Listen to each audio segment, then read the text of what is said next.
fooling around? Take this note. You have the right to vote. Sometimes you want to give up and make a sorry frown, but it's April and we're not fooling around. We register, we vote, we must. We're standing tall. We realize this is no joke. We're standing with the crowds. We're standing for the vote. We register, we vote, we must. We register, we vote, we must. This is Dr. Lucille iJoy. We register, we vote, we must. Since 2003, Wounded Warrior Project has helped post 9/11 veterans adjust back to civilian life. Through specialized programs, they begin healing their bodies and minds while regaining a sense of camaraderie. Learn more at woundedwarriorproject.org/possible. Want the latest in word swag? Check out the shop tab on wordradio.com. Hoodies, tees, and more in a variety of colors. It's the shop tab on wordradio.com. You can look good and show the world that you're all about Black Talk Media. Celebrating Black excellence worldwide and bringing joy and power to the people. This is WURD 900 AM and 96.1 FM, Philadelphia. Streaming online on wordradio.com and the Word Radio app. The views and opinions expressed by the guests, listeners, and hosts of any program on Word Radio do not necessarily reflect those of the ownership, management, or advertisers of this station. I'm simply saying that life finds a way.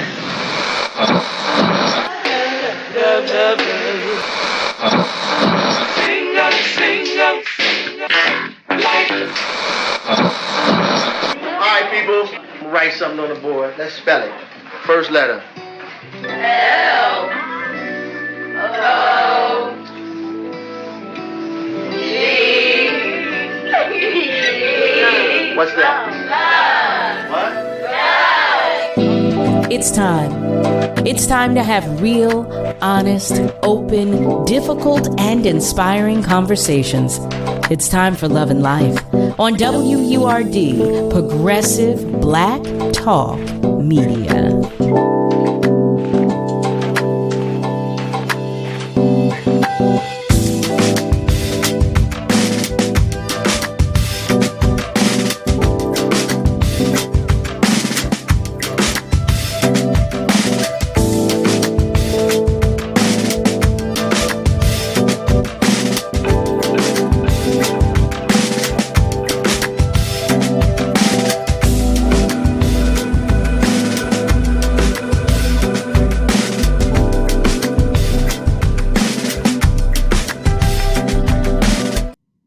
Well, hello there, family. Hello and welcome.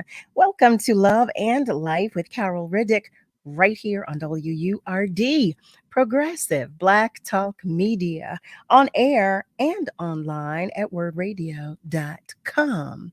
Welcome to Friday Eve, if you will. Thursday, April 4th it is. I hope you're having a great week. I really do. I really, really do. And if you are joining us by way of socials, check in, share a comment or two and let us know that you are hanging out with us. Or you can even give us a call. As you know, you can. You can do so by dialing 215-634-8065. You can even call us toll free at 1-866-361-0900. That's right. That's right. Well, family, while I wait for you to check in, I'm going to share with you today's Black History 365 moment. Today's Black History 365 moment is about Harriet Tubman, known for helping the enslaved escape and gain their freedom through the Underground Railroad. It might be less known that Harriet Tubman also served for the Union Army during the Civil War, which lasted from 1861 until 1865. Working as a nurse, a scout, and a soldier, Harriet Tubman is considered one of the first Black women to actively serve in the military. Family, that is today's Black History 365 moment. I want to wish a happy birthday to all of our love lights that are celebrating a birthday. One of our well-knowns, Jill Scott, today is her birthday. Happy birthday, Jilly from Philly. And I am sending extra love and hugs on behalf of your entire tribe and village if your light is shining the least bit dimly today. Just so that you know that you are not alone and you've got support. You've got us right here. Yes, you do. Yes, you do. Family, I do have some things to share with you. Let's see. Well, the first of which is get ready. Get ready to make your voice heard in 2024 with a special Word on Democracy live broadcast held in partnership with Power of the Vote. Join us on April 6th from 1 until 4 p.m. at Tinley Temple United Methodist Church, located at 750 South Broad Street in Philadelphia.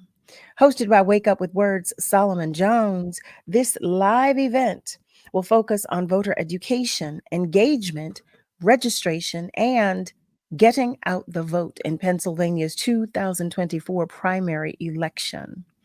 Come hear from candidates for Attorney General and other offices. Meet and greet with community leaders and more in advance of the April 23rd primary. Brought to you in partnership with Unique Prosperity LLC, Scoop Media, Philadelphia Black Clergy and Vicinity, NPHC SIPA, JWC Consultants, and other community partners. Family, simply visit wordradio.com for more information and join us April 6th at 1 p.m. Your vote matters. Our democracy matters. I'd like to share something else with you as well, and that is the melanin market. Word Radio, Katika, and Youngest in Charge present the 7th annual Melanin Market, the premier indoor festival celebrating Black-owned businesses globally. This year's event is set for April 13th at the Pennsylvania Convention Center, located at 1100 Arch Street. Doors open at 10 a.m. for a day packed with cultural celebration and empowerment. Highlights include a youth pitch contest at 12 p.m., a fashion showcase at 2 p.m., and an exhilarating hair lock battle at 4 p.m. Admission is free for children under 12. Tickets are $25 at the door, but family, you can save by purchasing online for just $15. That's right. Visit themelaninmarket.com to secure your tickets. Don't miss out. Don't do it.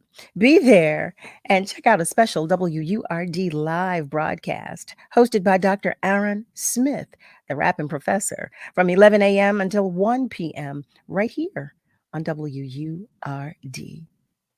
I'm going to take a moment as we're getting started to go to our phone lines because one of our family members is checking in. Hello there, and thank you so much for calling. What's up, my love? How are you? I am well, thank you. How are you? I am wonderful. Thanking God for everything, especially thanking God for you. I want to say much love and much respect to my WURD family. And you know, my sis, I'm going to just try to make it a weekly thing to just connect with you because we're not going to be able to get through all the things that we're dealing with until we do what God said is number one, and that is to love one another. See, other folks might be able to get by not loving because, you know, it's in their DNA or it's in their experience. But our experience has been all about love.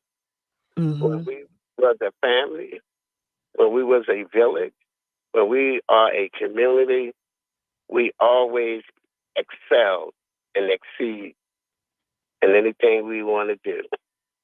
And the only way we're going to deal with the madness we encounter and face each and every day is by that one thing, LOVE. Because, again, other folks have shown throughout history that they can be barbaric, they can be greed, all them other things that get in the way, and they still seem to do okay. But we never do okay if we don't love, because that's what's in our DNA. And that's part of what have made us continue to move forward, even in the most hideous, hurtful, painful times. We still stand to move forward because of that special thing that we have within ourselves, love. So we're not going to be able to help our young folks from destroying one another, destroying the community, creating all kinds of habits for us if we don't get a hold of them and let them know what LOVE is. Because that has always been our test of time. So I love you. I thank you. And I'm going to always lift you up in the program up, because it's the only place where love matters most. I love you. I love you more, Tyrone. Thank you so, so much. So, so much. Family, oh, I don't know about you, but that was a hug to my heart. That really, really was. That little burst of, that little dose of love right there. See that? Our love lights. I see that more of our love lights are checking in. Eric is checking in. Hi there. Just Rick. He shares, how is everything doing? How's everybody doing? How are you and Nick doing? How is Niall doing? Well, you know what? I'm doing all right. Nick, how are you doing today? Are you doing well today? Eric is asking. Hey, yeah, I'm doing okay. I'm running off a little sleep, but that's nothing new for me. That's like every few days or so. Oh my goodness, no. Well, listen, but I can identify and relate. I understand what it feels like to be running on on fumes, basically. Yeah, it's Well, we not so had bad. Once you get to the midday, you kind of just coasting through. It's not even a big deal. All right, we're gonna keep you. We're gonna hold you down, Nick. We're gonna hold you down. But Nick says he's doing well, Eric. He says he's doing well. Malcolm is checking in, brother Malcolm White, that is. He is watching and listening from West Mount Airy. Hey there, Malcolm. Always happy to have you here. Craig Williams is joining us as well. He shares a good evening, everyone. Nasir Butler is checking in. Hey there, brother Nasir. He shares peace and blessings with the entire family. We receive it, send it right back to you. Smitty is checking in. Mr. and Mrs. Smitty. Hi there, family. They share love with family and friends. I love it. Gary Bryant is checking in and is also sending love to the whole family, as is Norm McGowan. Oh, I love the cat. I love the pictures. Norm shares tuning in here in Overbrook, sending love to all. I love that. KD Irby is checking in and says, hey, y'all. Sending a hello. And Michael Upshaw. Hey, Mike. Mike shares, God bless you all. Well, family, first of all, here we are on Thursday. I feel like I was just saying happy Monday to you, and we're at the end of the week, which, listen, I'm not complaining. But I do really want to know, how's your week? How was your week? How is your week going since the week isn't complete? How is it going? How is it shaping? How are things coming along with you? You know, I ask because I want to know. It I feel like, it keeps us in touch. It keeps us in touch. So let me know. You can call me. We can talk. We can do that.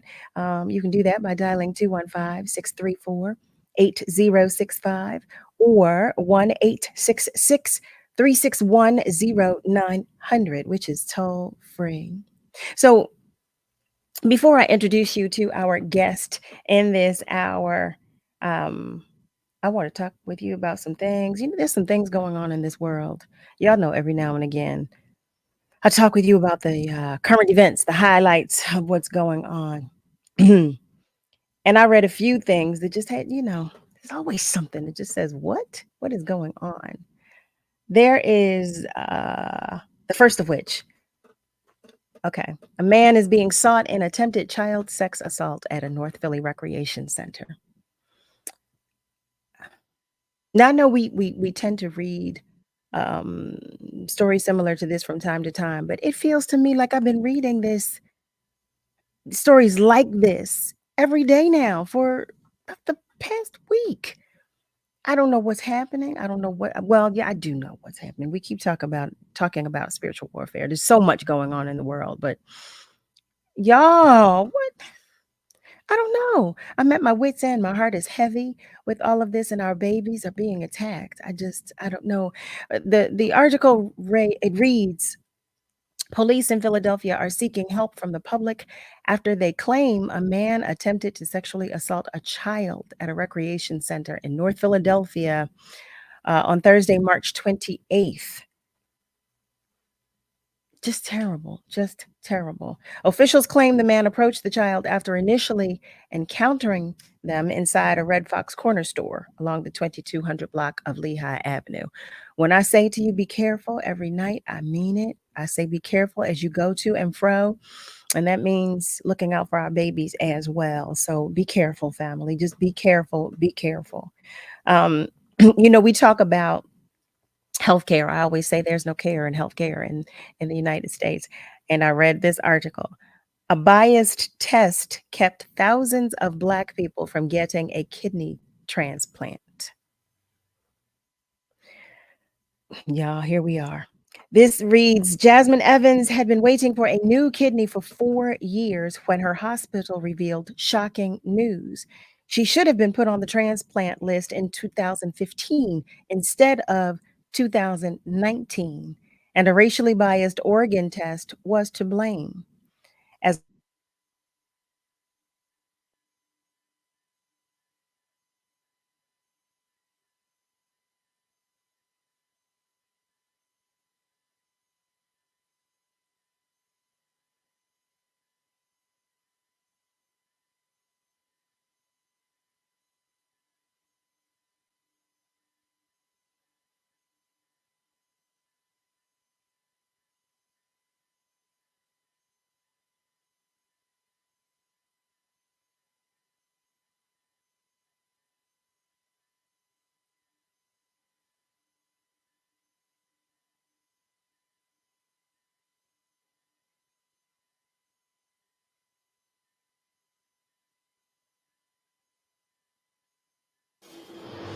This is Joanne Bell from Black Women's Leadership Council, and I'm here to share some important information for 2024 voters. Pennsylvania's primary election takes place April 23rd. Now is the time to check your voter and party registration status. Last day to register to be eligible to vote in the primary is April 8th. There are 3 ways to cast your ballot in the primaries. Vote in person on April 23rd. Polls will be open from 7 a.m. to 8 p.m. Absentee ballots are for those who cannot make it to the voting booth in person, and mail-in ballots are available to all eligible voters. Last day to apply for a mail-in or absentee ballot is April 16th. To bookmark these important dates and find more 2024 election information, go to wordradio.com. 2024 vote. This is your word on democracy. Your vote matters. Our democracy matters. This public service announcement is brought to you by AARP. Are you wet shaving? You'll get razor bumps. Nah, Pops, I'm good with Gillette Skin Guard. How long you been growing that beard mama hates anyway? Since 77, I shaved and got ingrown so bad. That's why I use the Gillette Skin Guard razor, face scrub, shave gel, and moisturizer. So I don't have to worry about new razor bumps or shaving irritation. Gillette Skin Guard, huh? Your mama's gonna love this one. The best a man can get keeps getting better with Gillette Skin Guard. Buy now at a retailer near you. Thinking about quitting tobacco? It's easier when you have help. The PA Tobacco Quit Line is ready with free coaching, medication, and more to help you quit for good. Call 1-800-QUIT-NOW. That's 1-800-QUIT-NOW to get started. Or visit smokefreephilly.org to learn more about judgment-free support and free products that triple your chance of success. The PA Tobacco Quit Line is free, it's confidential, and it works. I need a tax preparer. How should I choose one? Using a paid tax preparer this year? Before paying someone to do your taxes, make sure they're qualified. Ask about their fees, experience, and training. Check with a Better Business Bureau. Avoid anyone who promises a higher refund. And review your tax return before you sign it. And make sure your preparer signs it too. For more tips, visit irs.gov and search Choosing a Preparer. Want to be heard on Word? Yes, this is Miss Renee King out of Philadelphia.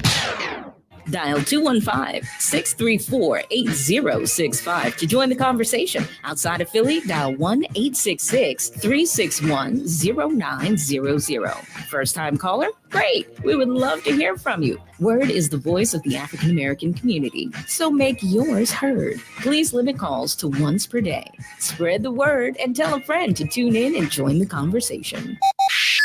We're celebrating Black influence and Black excellence worldwide on the home of progressive Black talk media, WURD. You're listening to Love and Life with Carol Riddick on WURD, Progressive Black Talk Media.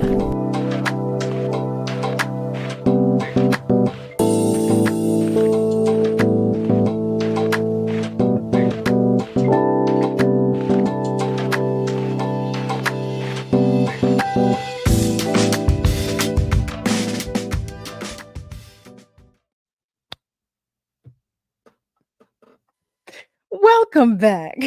You are tuned in to Love and Life with Carol Riddick right here on WURD. Family, when I tell you, I don't know what just happened. I can't do anything but laugh because I was sitting here and I was talking with you about current events and about what's going on here in the world. And the next thing I know, everything was gone, just gone. There, first of all, there was a flash of light and then nothing, and absolutely nothing. I said, oh, okay. Did I upset somebody talking about healthcare in the United States? Is that what it is? Maybe that is it. Maybe that is. Well, I'm going to keep talking about it. So go ahead. Keep cutting the lights off, if you will.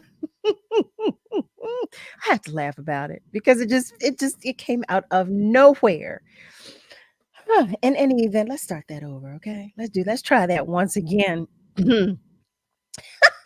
I was sharing with you an article that I read, and the article reads, "A biased test kept thousands of Black people from getting a kidney transplant."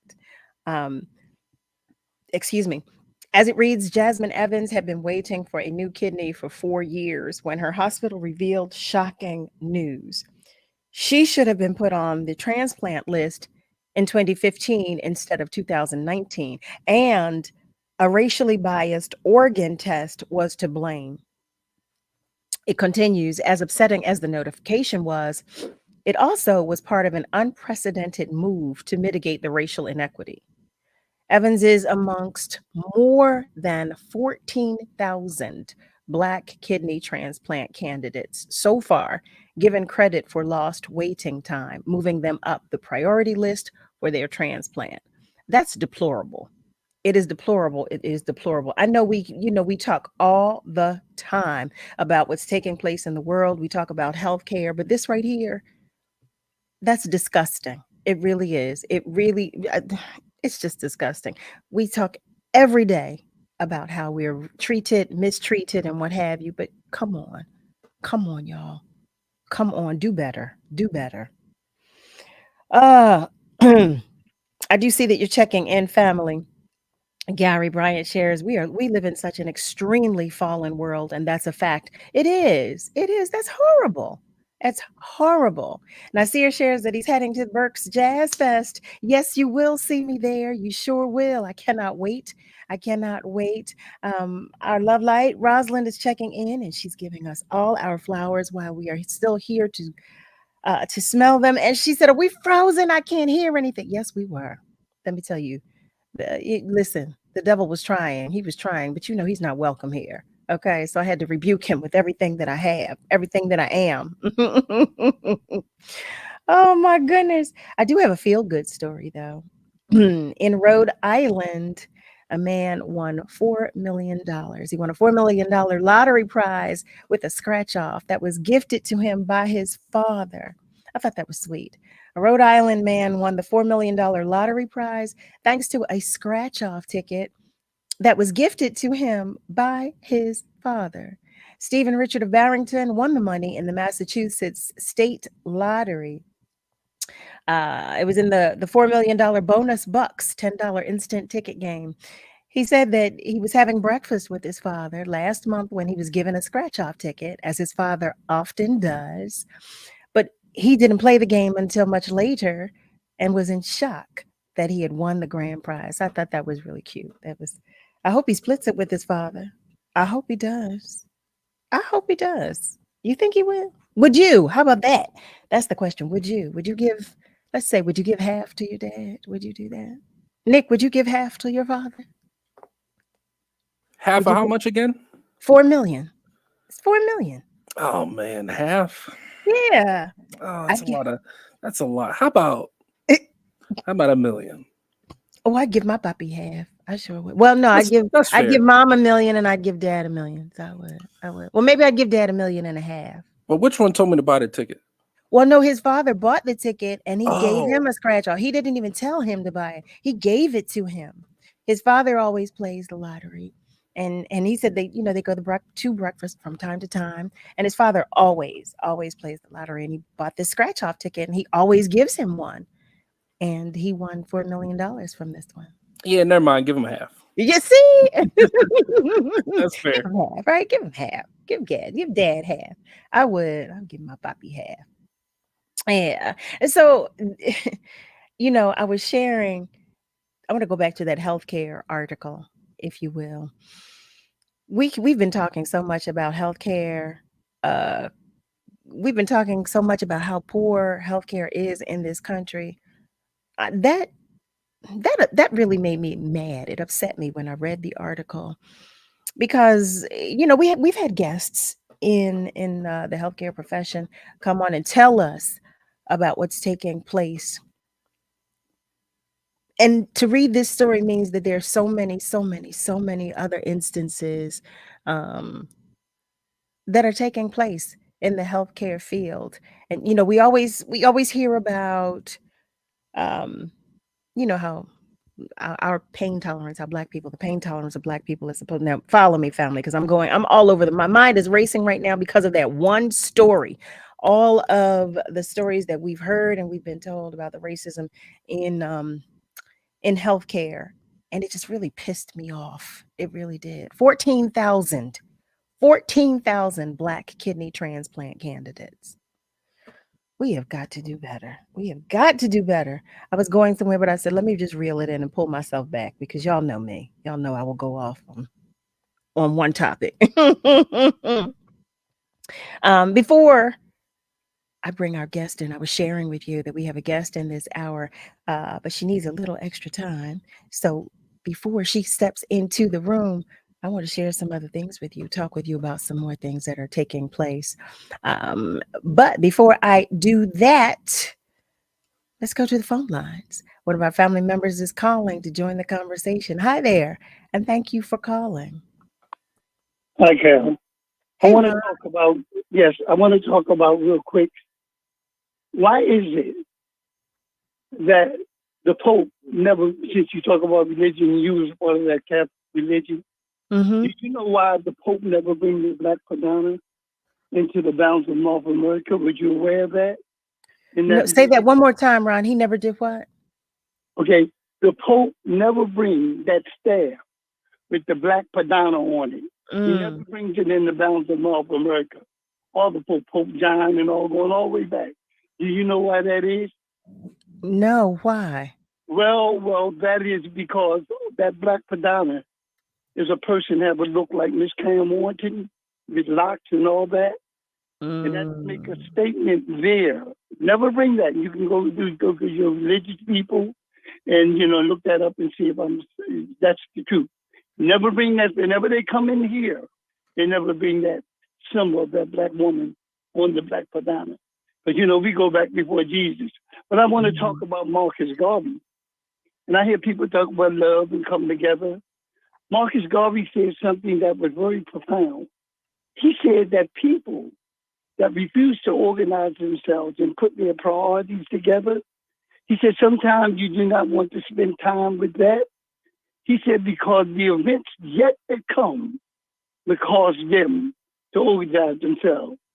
He also said that when they deported him, and they were deporting him, sending him back down to Jamaica, Jamaica, and the people from the Justice Building, they said we finally caught a tagger by the tail.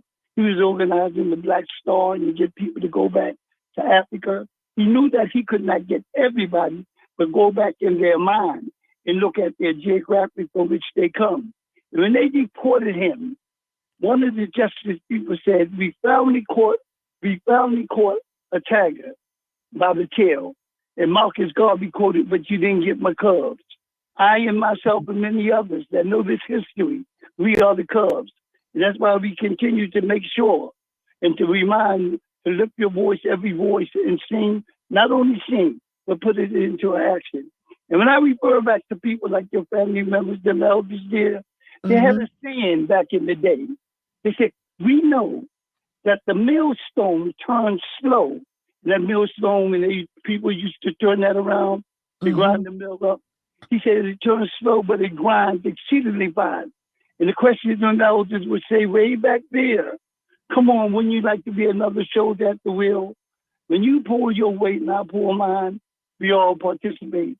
And I'm certainly looking forward to come out on Saturday, Southwood up here there at the Tetley Temple. And I'll never forget what WRD was down there, where it's nothing new under the sun. WRD and us was down there, me and Pastor Wall, we got the singing down there. That church go way back. And I brought that to one of your family members when I was speaking with them. So this is why we have a history. You can love all you want. You can have that. That's a sentimental thing. But if you're not putting it into a verb, a action, then it's nothing but words.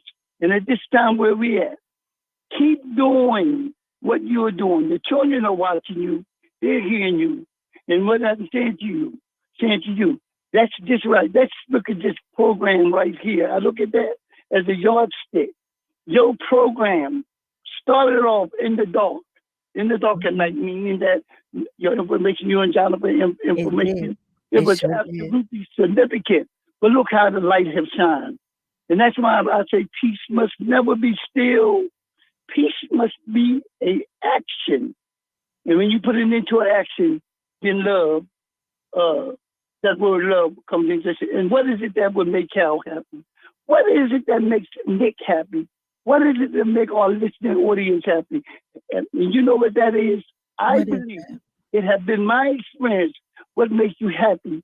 I mean, you can do something for someone else. My. That's the gift of life. And when you talk about health, Cal, when we talk about this health, all the medical science that we have. Matter of fact, 20 years ago, a medical doctor made this statement in one of the movies. Somebody, I forget exactly what movie it was. He was telling the people, he said, I have done all that I could do. He said, but where is our faith? Faith with work can do. Heal thyself. You must count your mental attitude can determine your outer attitude of where you're going. So thank you, Love and Life. And as I said yesterday, I'm going to be speaking some places people want me to come. And I'm going to talk about this love and life. It's nothing new about it. But what you have done in your segment here, from 7 o'clock to 9 o'clock, you have raised the conscience. And I thank all the callers for calling in. When people call once again, I don't mean to sound repetitious, is that when all the people called in on your show for help and stuff, where Malcolm and all the rest of the guys, they call in and have comments, or not on their condition, but say something, let them know that this family is Love and Life, we are listening. And when you have an ear to hear, then you can do the energy, the divineness in you. It's now the divineness in the receiver that we are trying, that you're bringing on as guests. So hope to see everyone very soon. And I'm going to try to get out there on Saturday and down there at Tetley Temple, the will of Almighty God, and hopefully Monday that on the 8th, that day, when I speak with my primary caretaker, that the Lord will blush on me not selfishly either. Bless the love all of us, because our health and strength. But we got to go back to the Lord and ask Him to, because the body we have to reset, and that's another thing to help. This is true. Whenever you're doing anything, I've talked about to some females about a particular thing. Once it goes through a certain mechanism, then the body got to reset. So that's why you want to meditate if you can do that. And take a little time and take inventory. And that's been helping. And then that crying is going to happen. Man do not have the power to do everything, but ask God. He is the one. Agreed. Not tired on anything. So thank you. Hope to see everybody soon. Thank you. Thank you, Ron. Thank you. Thank you. Thank you so much, Ron. Family, welcome to Love and Life with Carol Riddick right here on WURD. Everything that can happen tonight is making its best effort to do so. Let me just let you know that. But I thank you so much. Okay. I thank you so much for staying with me, because I was trying to get back to you when I was just everything. I was just, out there in the ether, just trying to find my way back to you. So thank you. Thank you for holding on and staying with me. I see that you're checking in, family. My cousin, hi there, cuz. Happy birthday. My cousins April and June are celebrating their birthdays. Happy birthday, cousins. They are twins. Yes, they are, if you want to know. And in response to what I was reading, one of the articles, Norm shares, no reason everyone can't have decent health care in this country. There is sure enough money to send to other countries for people to kill each other. Things are backwards in this country. Norm, I know we talk all the time about this country, about healthcare, and we all know the reason that our healthcare system is the way that it is. Listen, our history books tell us that healthcare, the practices, the laws, everything that was put in place was to prevent us from having healthcare. So now that the pharmaceutical industry is a billion-dollar industry, I can't imagine that there is no desire to change it. There's no desire to change it.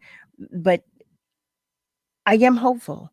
I am still hopeful that because enough of us are aware that there are discrepancies, enough of us are aware of the blatant disrespect in the healthcare industry, that a change can be made, and that it will be made sooner as opposed to later. Because so many of us, we've I get so upset when I talk about it. I can't get myself together. We all know the history of healthcare in this country. We know that healthcare wasn't, like I said, the laws and the rules that are put in place were put in place so that we don't have healthcare. So changing those laws and rules, I'm going to pray on that. I am hopeful for that. And I will leave that there. Alfred shares, education and healthcare are areas where we must make gains. Absolutely. Absolutely. Absolutely. Absolutely.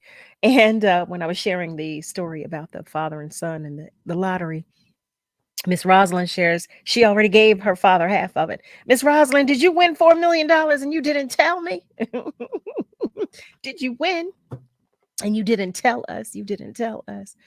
And now here I am. I'm over here choking for no reason. I don't know where this is coming from.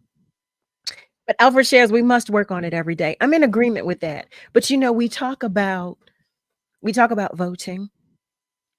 We talk about talking with our with those who are in office about changing these laws and changing the rules that are already in place. How do we make that happen? I mean, it's got to be more than us just saying we're upset, because we've been doing that. Haven't we? Haven't we been doing that? Or have we not been doing it enough? Maybe that's it. Do you think we've not complained enough about healthcare? Because I promise you, I've complained. I know I have. I know you have. So is that it, that we've just not complained enough? I'm curious to know what you think and how you feel. Let me know, please. Please do. In the meantime, though, we're going to take a short commercial break, but stay with us because we're coming right back. The Pennsylvania Lottery's $160 million cash blowout scratch-off will have you ready to step up your A game. A little birdie told me you could have a chance to win top prizes of $3 million. Pick up the Pennsylvania Lottery's $160 million cash blowout scratch-off for the ultimate hole-in-one. Players must be 18 or older. Please play responsibly. Problem gambling? Helpline 1-800-GAMBLER.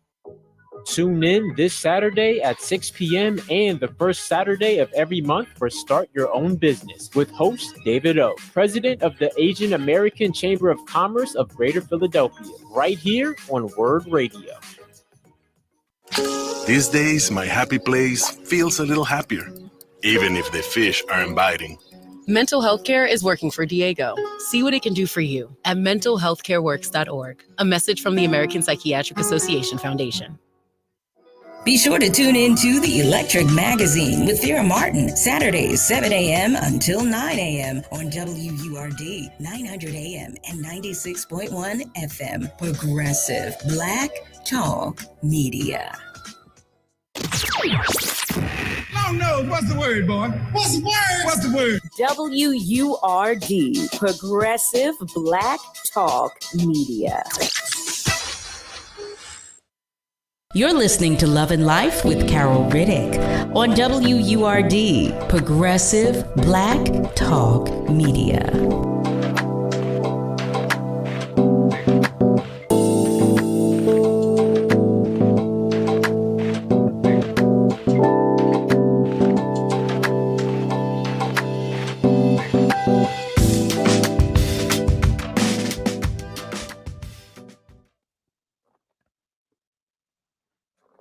And we are back. Welcome back to Love and Life with Carol Riddick, right here on WURD.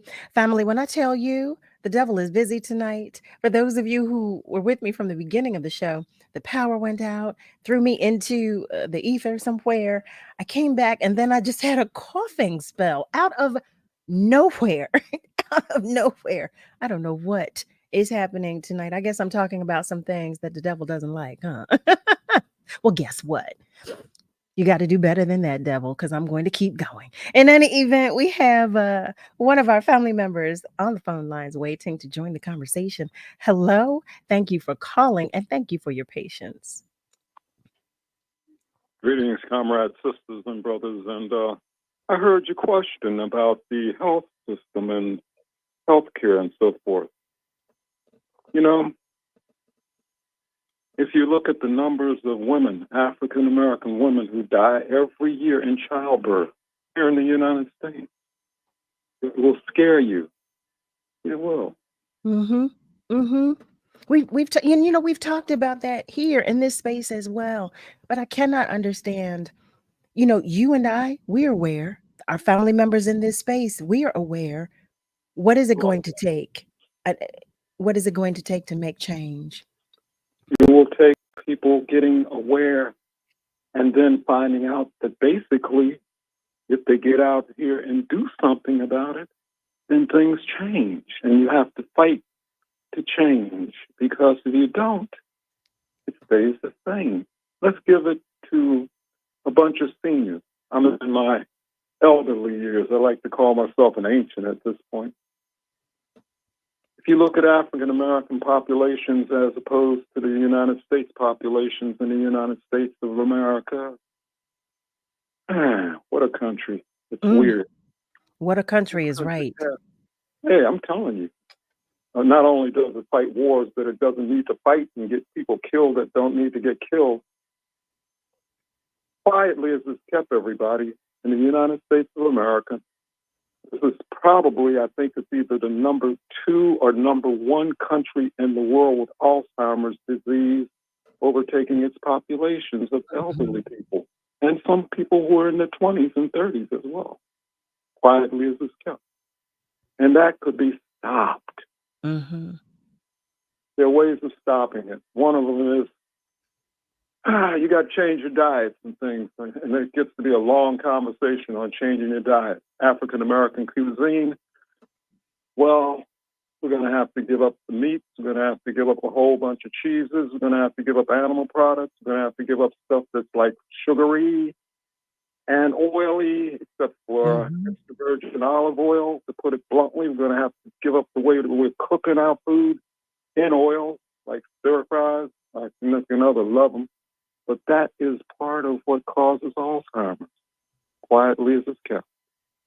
Everything just mentioned. Alzheimer's is a nasty little disease. Oh, it is. And if you've ever seen anybody with it, I know what it looks like. Luckily, I took a little psychology when I was an undergrad. And I'm telling you, we don't have to have a population in the United States where 1 out of 3 people in the United States has Alzheimer's disease when they go out of here. We don't have to have that. Now let's go to the African American population. This isn't even talking about women dying in childbirth here, which is just totally ridiculous. Alzheimer's affects African American populations. You start counting them, okay? You get 1 out of 3 in the American population. It doubles for African Americans, folks. You are so right. Like 6 to 7 out of 10. That's when people are very elderly, and elderly starts at about 50 nowadays. By the way, you can be checked by Alzheimer's. If you've got any markers for it, you can be checked in your 20s, and they can find out if you have an inherited gene for it and start treating you in your 20s. And you will be able to get through it a lot better than you think you would, and a lot better than most seniors do. So the key thing is, I just came from a demonstration downtown with a whole bunch of folk called Labor for Black Lives. And they were down in City Hall. They had marched around from, I think, DA's office. They got this thing called Act 40 that's already in a law put in by state of Pennsylvania. Republicans take the DA out of position and put a guy who hasn't been elected to any sort of a place in this city into his position so that he would not have the power to do a whole bunch of stuff. Like, for instance, I forget how many millions of dollars was announced that these folk outside the city are putting into the prison system. Those people. And they're putting our people into the prison system so that they can keep their cash coming through. And you should have heard how many millions of dollars, over $100 million, just to make sure that people go into the prisons. And then they make money off of those folks sitting in the prison quietly. They do. You get in the prison. If you put in a prison, your health care possibilities go to zero. You can ask Mamir Jamal about that, because I think he had a disease while he was in prison and wasn't treated for it. This guy, unfortunately, has been accused of killing a police officer downtown in one night. And all of us know that it didn't happen that way, and he didn't shoot the guy. And by the way, get to talk about health care. If you got anybody in the prisons, please get them a doctor who will go in there and look at them inside of the prison, because you don't believe me. The way that the prison system is for health care is very atrocious, and we don't need that happening. And back to the Alzheimer's. We need to get some people out here who got guts enough at city government level to tell the health department to start testing everybody at age 20 for Alzheimer's possible markers. One, it wouldn't take a lot of money to do it. Maybe $100, $150 a person for the test. That's all. But you know, there's big money in pharmaceuticals. There's big money in healthcare. Yeah. Oh yeah. And there are drugs for Alzheimer's. Alzheimer's makes it so that people, when they're in their 40s, they don't know they have it. They start forgetting things. In their 30s. Yeah, I know now. You know, at one point in time, I did not know that there was such a thing as early onset Alzheimer's. Early onset Alzheimer's. The age, it can be as young as I think it's 35. Yeah, because the markers show up at 20. And I had no idea. You know, what was once spoken of as an ailment of the elderly. It's not so more. It's not so more. And it's worse than that. You see, because early onset is one thing, but the key problem is that if you have early onset Alzheimer's, then you need to start getting tested immediately. And they have tests for it. For instance, there's a little test that you can get a neurologist to do for you, but neurologists are expensive. Yes, they are. Yes, they are. Get them Yes, to give they you are. an MRI. It's a magnetic resonant, or any of your relatives, magnetic resonant imaging of their brain. That's the first real test set that you got to do. There are a couple of others. I ain't going to go into them today because it'd be too long to talk about. But the reality of it is that we could stop a lot of this stuff. And there are a number of doctors, neurologists. I was looking at a video from a neurologist yesterday. Last night there was another neurological video that was on that I was watching as well. So let me have a question. I'm sorry to interject. I have a question for you. So do you think, since we're acknowledging all of these discrepancies in our healthcare system, do you think that, now I know that there are others like us who have made our voices heard and our opinions known. Do you think that the fact of the matter is that there are just not enough of us who are doing so? Or do you think that it's because of big pharma that there's, the desire to have things change? It's worse than big pharma. Mhm. There are some governments in the United States that aren't treating the water systems correctly. Agreed. There's one city, I forget where it's at the moment, that has water that's coming out of its faucets that is basically poisoning the people who are basically African American. And they can't get the government to go in and change the water system. And they need to do that. Let me tell you, I believe that's at least half of this country right now. They're just not telling us. I mean, look here in Philadelphia, we had an issue with our drinking water not so long ago, just a few months ago. That's right. So I believe it's more widespread than we're being told. So the key problem is animal products.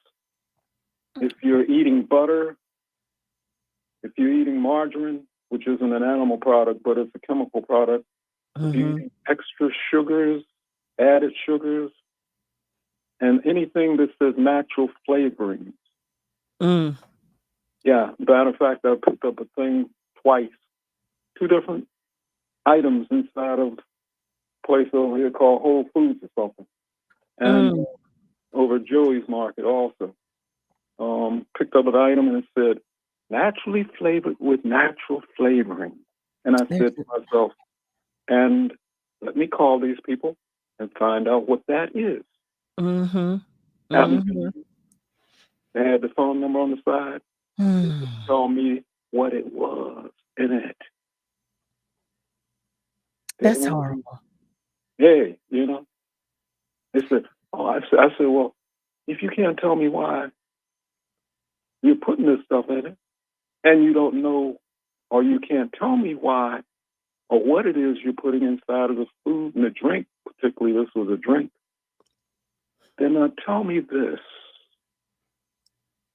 Do y'all want us to start setting up court cases against your product and your company?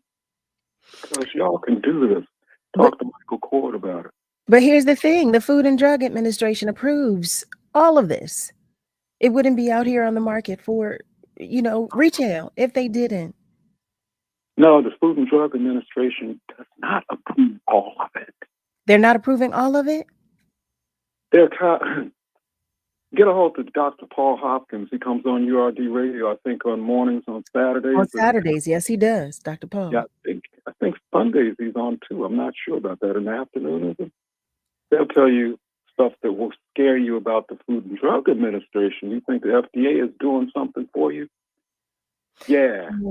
The Food and Drug Administration is not doing anything positive for us, and that's why I made the statement that I did, because there are so many foods that they approve in this country that they should not. They absolutely should not. And it's, I'm sorry. I'm so sorry. No. You were saying, Ann? That they've got to be, it's got to stop. It's got to stop. It just has to stop. That? Where in the world has it stopped that? I'll tell you where.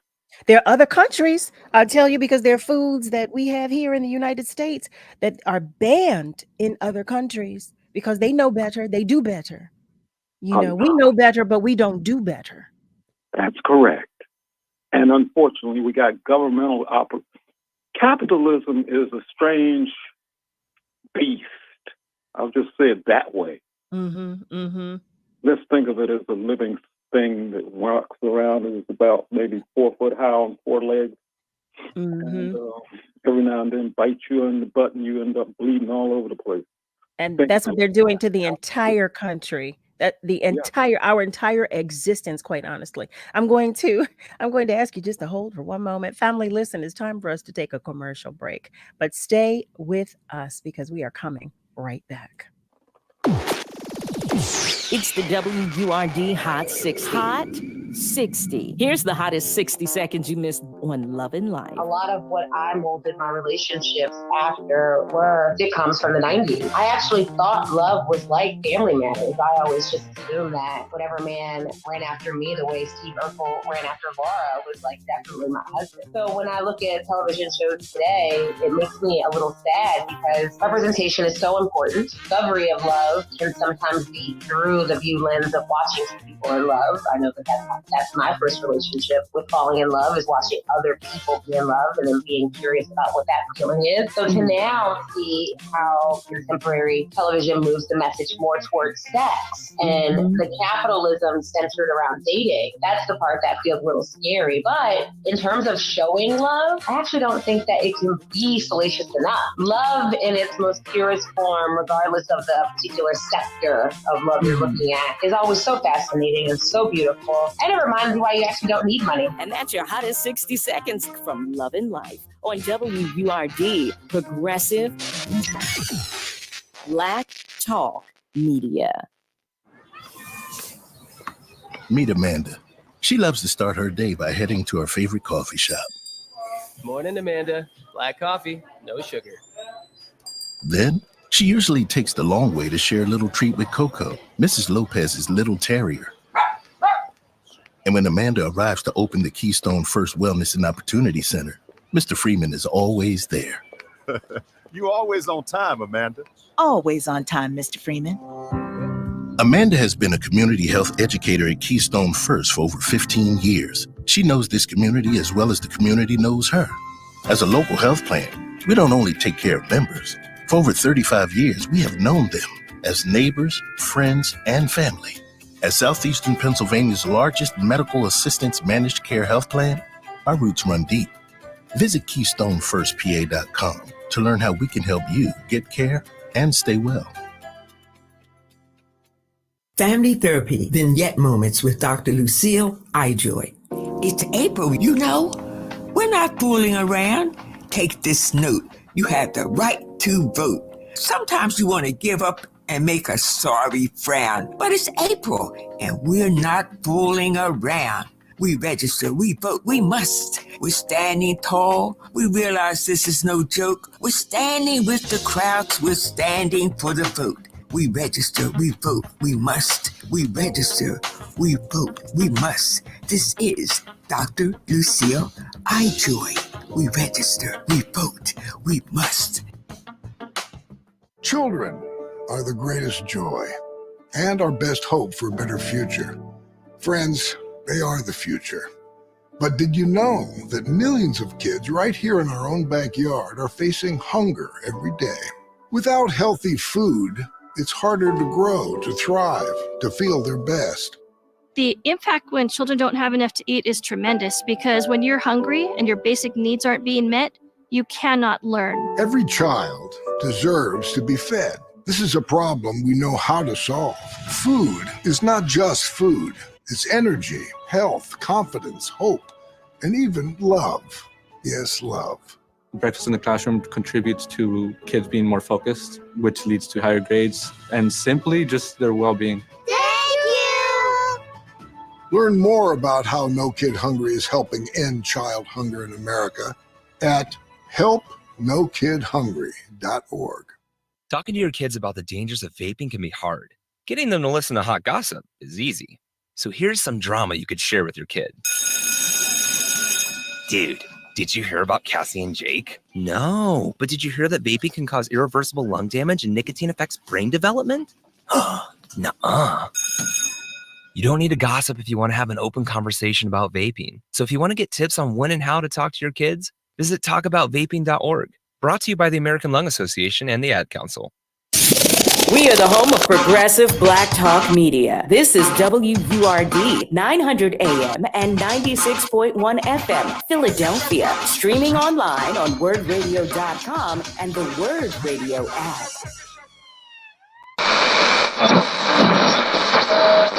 Let me tell you something, and don't you ever forget it. Success is nothing without someone you love to share it with. You're listening to Love and Life with Carol Riddick on WURD, Progressive Black Talk Media.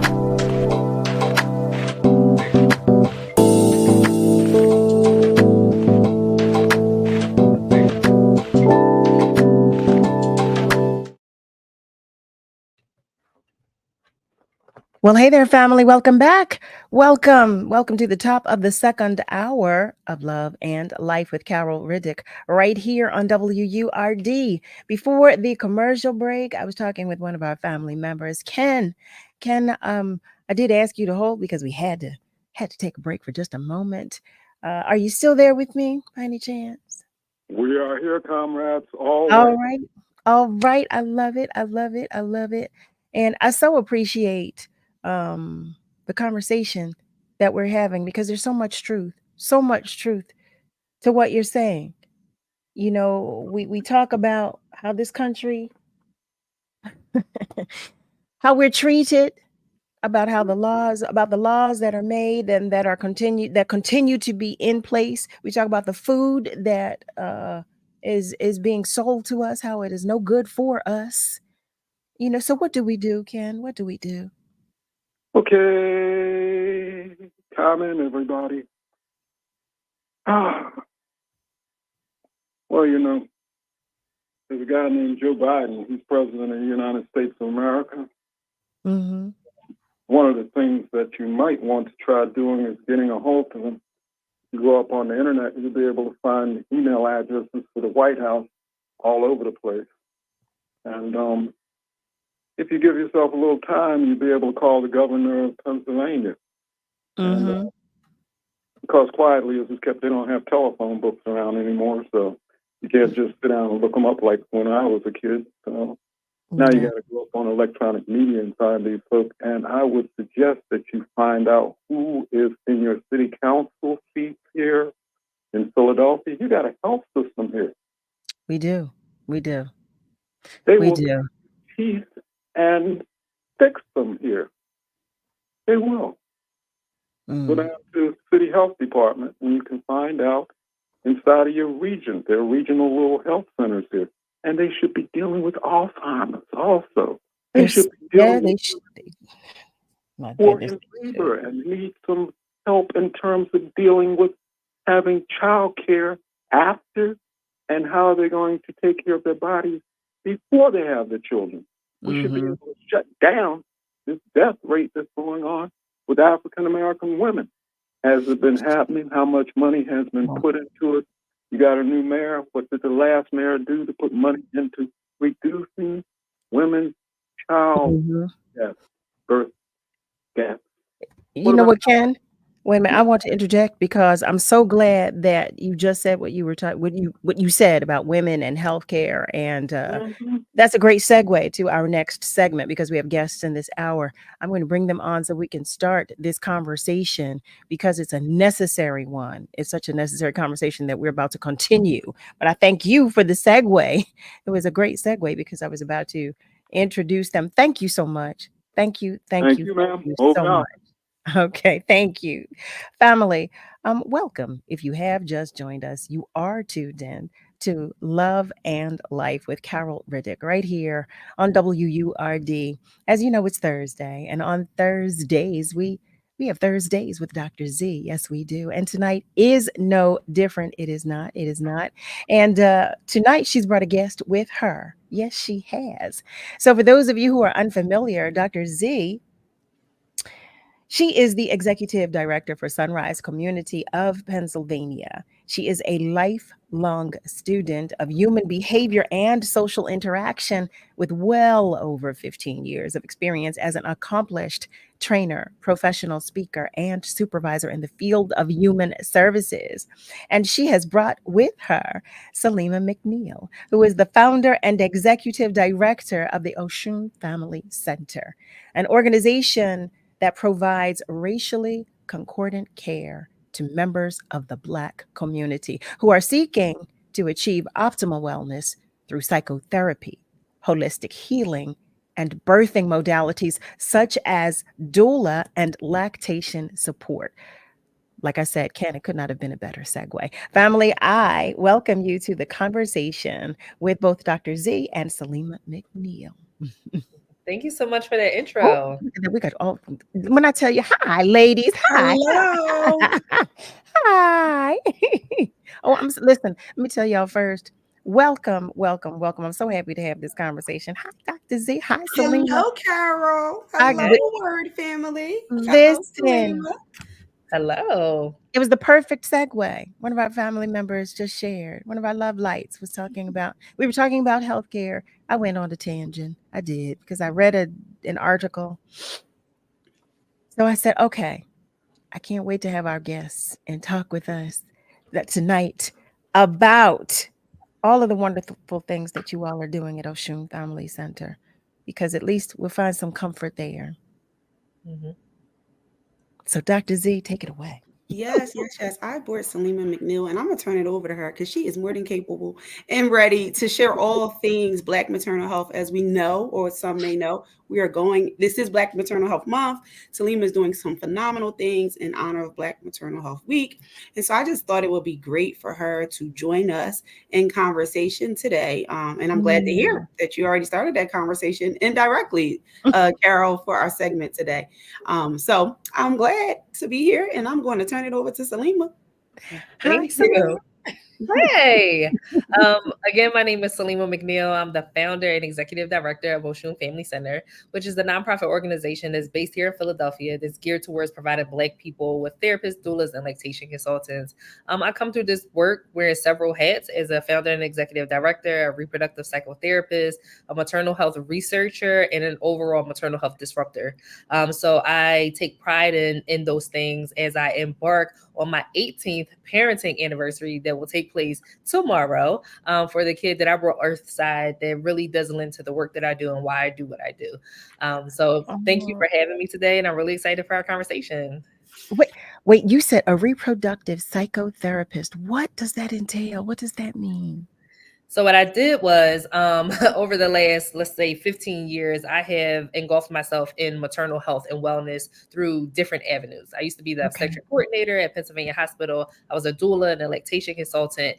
And I used to work at Riverside Correctional Facility as like a parenting support, an advocate per se, and a doula inside of there. And so doing that work was really infuriating. And I would reach these roadblocks with a lot of the clients that I was providing services to, and I couldn't understand why they wouldn't take the services that they were being offered to help eliminate whatever socio-determinant of health that they were experiencing. And I figured out that the gap was the mental health portion of it. So I quit that job. I went to grad school to become a therapist, and the specialty training that I have is all geared around perinatal mood and anxiety disorders, reproductive health and wellness, justice, and birth equity. OMG. Saleemah.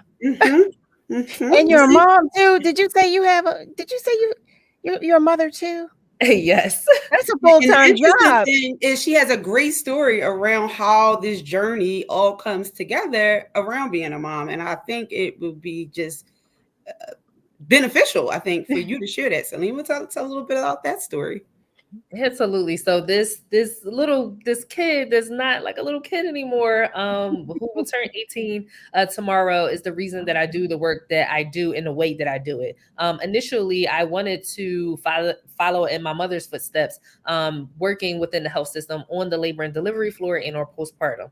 I always knew since I was a little kid that I wanted to help families bring their children earthside, because way back when there was the big nurseries where they had all the babies lined up, my mom would like take me to the hospital, and my favorite thing was to always go past the nursery to see the babies.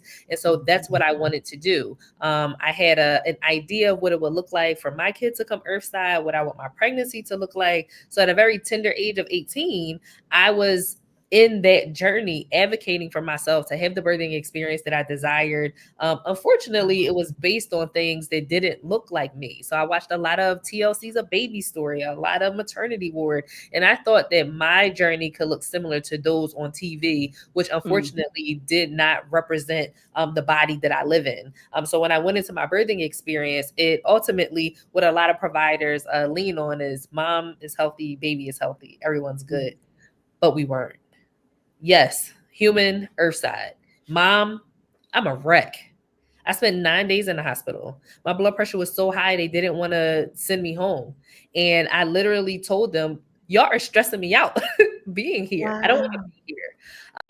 So a lot of the things that I went through, I delivered my son at 37 weeks and 3 days. So he wasn't premature. He was just a little early, but still 6 pounds, 7 ounces. He was like the tiniest little baby. And I thought he looked like a wet chicken when he was born. And I said to myself, once the nurses presented me with my baby, I didn't feel that connection that I thought was going to happen like it did for so many other people on A Baby Story or on the baby blogs.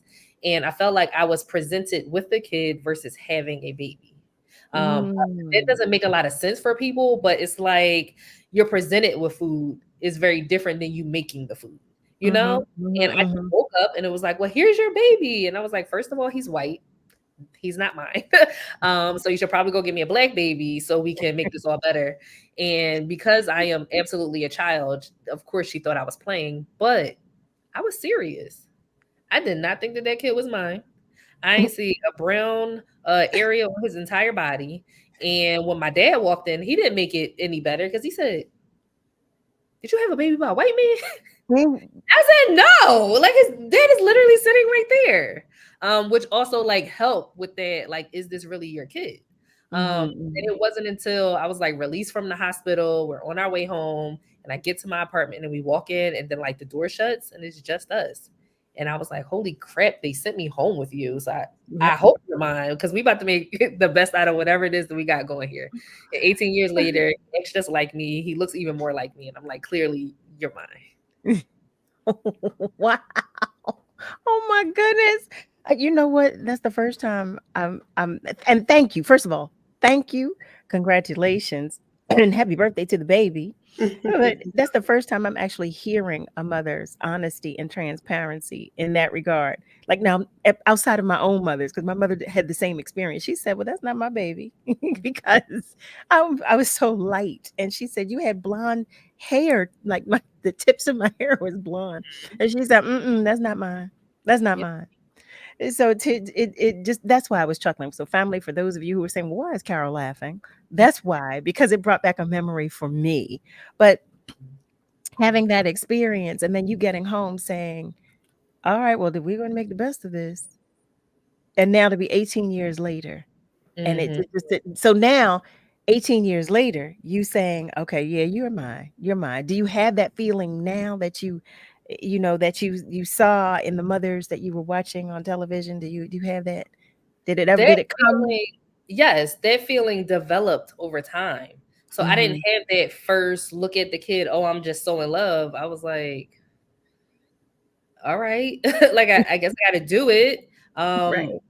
But it impacted how I connected with him. It impacted how I wanted to nurture him. It impacted how I fed him. Initially, I was like, oh, I'm going to breastfeed. That's the goal. I didn't buy any bottles, no formula. Like, we're going to do this thing. And then I didn't feel so encouraged to breastfeed anymore because I didn't want to breastfeed a baby that wasn't mine. And although I make a lot of jokes, I was dead serious. Like, this kid is not mine. Like, why do you even keep bringing him to the room? Like, just take him to the nursery. And they were like probably like this close to sending like the psych nurse in to come evaluate me. But my sister who was there was like, this just happens sometimes. And it wasn't until his paternal grandmother showed up with a baby picture of his dad that I was like, oh, okay. All right, I see how we got here. But our journey was something that actually had to be worked on versus like that organic feeling of I just like love this kid unconditionally. Because I was like, for 9 days, my blood pressure was high. I was induced for my delivery because it was 202/153, which is in stroke range. And Yes, it is. what was happening. Because guess what? Oh, I felt fine. I could have did another laundry load. I could have folded some clothes. I could have probably went food. I felt fine. And when I got to the hospital, they were like, what have you been doing all day? And I was like, I got stuff to do. I had this, I had that. They're like, you've been in labor all day. Like, and your contractions are pretty close together. So I was sent to the hospital straight from my prenatal appointment because my blood pressure was so high. So I say all that to say our journey was a very traumatic start. And it didn't happen as organically as I thought it was. But I love that kid to pieces. He is literally like my heart in human form. And I wouldn't have traded that experience for anything because it has positioned me to help other people eliminate some of those disparities that I faced. I love that. Oh my goodness. Well, Dr. Z, thank you for suggesting that she share her birth story because I'm thinking, it probably would not have come out as quickly. And I think it's important because, and you said it really well, Carol, that a lot of times we as mothers, we don't always talk about what that journey feels like when we actually have a baby, right? It's not always the loving connection that you see on TV. And so to hear how she had went through that journey and what that journey felt like for her and then transitioning into career, I feel like that just, I know that's someone else's story. Everybody doesn't come out feeling fluffy and happy as soon as they have a baby. Right. I'm telling you, the only woman whose story of which I was aware prior to hearing yours was my mother. And that was wow. Just thank you for that. Thank you for that. I'm going to go to our phone lines. One of our family members is calling to join the conversation. Hello there, and thank you so much for calling. Well, good evening, ladies. Hi, Jane. Hello. How's it going, Carol? Going well. Dr. Z. Hello. First of all, giving birth, once that child, as far as a woman, you're bringing that child to the world. It's yours. It's yours. You're going through that pain, you're giving life. That's bottom line. Love you, ladies. Love the world. Talk to y'all later. Thank you so much. Short, sweet, and to the point. Right. That's and a reminder, it's yours. Yeah. It's Listen, yours. I got one that I didn't birth. That's mine too. I tell people I got an 18-year-old and a 20-year-old because both of them brothers have raised him from birth. And he is older. That's my godson. He is older than my actual son. So that was my son before I had my son. So don't tell him that because every time I tell him he's my first love, my son be looking at me like I'm crazy. I know he does. Like, what? Oh my goodness. Alfred is sharing. This is such a great conversation. Very informative listening to these young, Black, beautiful, intellectual queens. And Eric shares, hey, Dr. Z, glad you're back. Big welcome to you and Ms. Saleemah McNeil. Do you also counsel men on the potential trials and tribulations that women go through during and after childbirth? I think it's important that men have the insight, patience, and knowledge on how to engage and support in the birthing process. Oh, should we emphasize the patience part? Because I think a lot of men don't understand the full body experience that it is to be pregnant and give birth. Your mind, your body, your whole entire being changes. Like the physiological aspects of your brain and how you think change and don't return until well after a year postpartum. Pregnancy brain is a thing. You're forgetful. You're not as sharp. You're tired. And so the long answer is yes. We absolutely work with families, no matter what that family looks like. If you come in here with your mom, your grandmom, your uncle, your aunt, your partner, whether it's a domestic partner or that's your life partner, we prep the family to prepare for this human that's going to shake it up a little bit. Because although whatever the circumstance is that their child is born earthside, it is different than how the world was yesterday. So that adjustment really does matter. And we do work with partners to better understand the gestational parent's plight and the things that they're going through and how you as a non-gestational parent can support them through that transition. Wow. I'm happy to know that. I am so happy to know that because, I can't say that I've had another conversation where I've heard that there was assistance. It's probably just that I just don't know. I can't imagine that there isn't help out there for the partners as well. Because like you said, it's a different world. It's a different life. It's a different mindset. Like everything is totally different. Yep. Totally different. So how, actually, I've got tons of questions and I'm not even paying attention to the time. Family, for those of you who are just joining us, welcome. Welcome to Love and Life with Carol Riddick right here on WURD. It is Thursdays with Dr. Z, and she's brought a friend. Saleemah McNeil is here to talk with us about Oshun Family Center and about life in general. So we're going to take just a short commercial break, but the phone lines are still open. Yes, they are. And feel free to continue to comment on our socials. Stay with us because we are coming right back. Stand with Word Radio as we continue to provide dynamic, progressive programming to inform and empower our people. We're living in unprecedented times, and we must stand together to protect and preserve Black Talk Media. Become a 4Word member with the annual membership price of just $90 or a digital member starting at just $5 per month. If you're already a 4Word member, sign up, family member, or friend to help us continue making history. Start or renew your 4Word membership today. Visit wordradio.com/4word or wordradio.com/membership.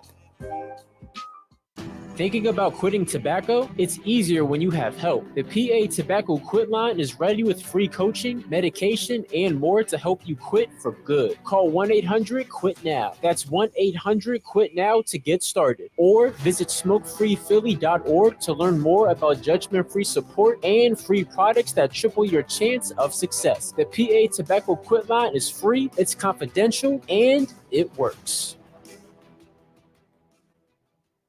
Teachers are diverse, skilled leaders, innovating to prepare students for our fast-changing world. Teaching shapes lives. Are you ready? Explore teaching at teach.org, supported by the U.S. Department of Education and 1 million teachers of color.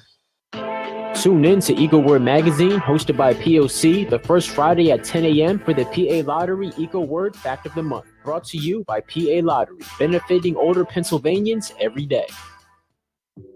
The job search can be a difficult and frustrating process. Word's Livelihood Initiative was designed to help you find the right opportunity for your next professional move. Check out these recent job openings posted on the Livelihood job board at wordworks.com. The Public Health Management Corporation is hiring for several exciting roles, including youth case managers, a behavioral health coordinator, and a part-time youth ally. For more information on these jobs and others, go to wordworks.com and learn more about the Livelihood Initiative. Brought to you by Word Radio. Progressive. Black Talk Media.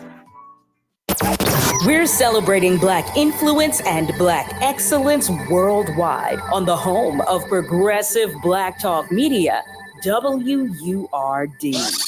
You're listening to Love and Life with Carol Riddick on WURD, Progressive Black Talk Media.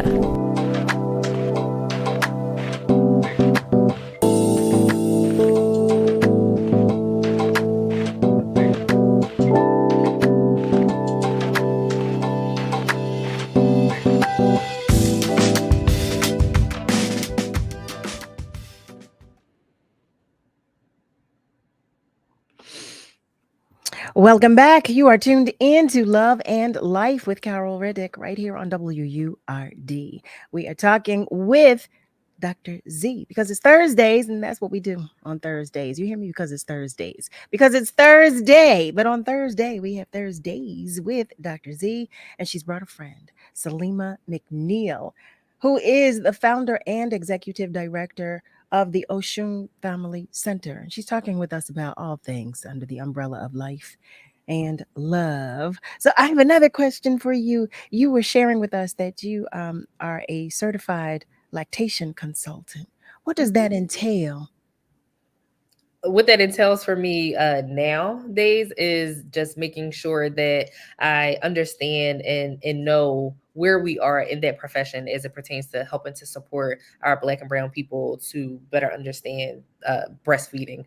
So I was a certified lactation consultant. I did that probably about a decade ago in conjunction with me and a doula. So I was a doula and a lactation consultant together. Now I don't exercise those skills on an external basis too much, but all of my friends benefit from it. I've seen most of my friends. I've been their doula for most of them.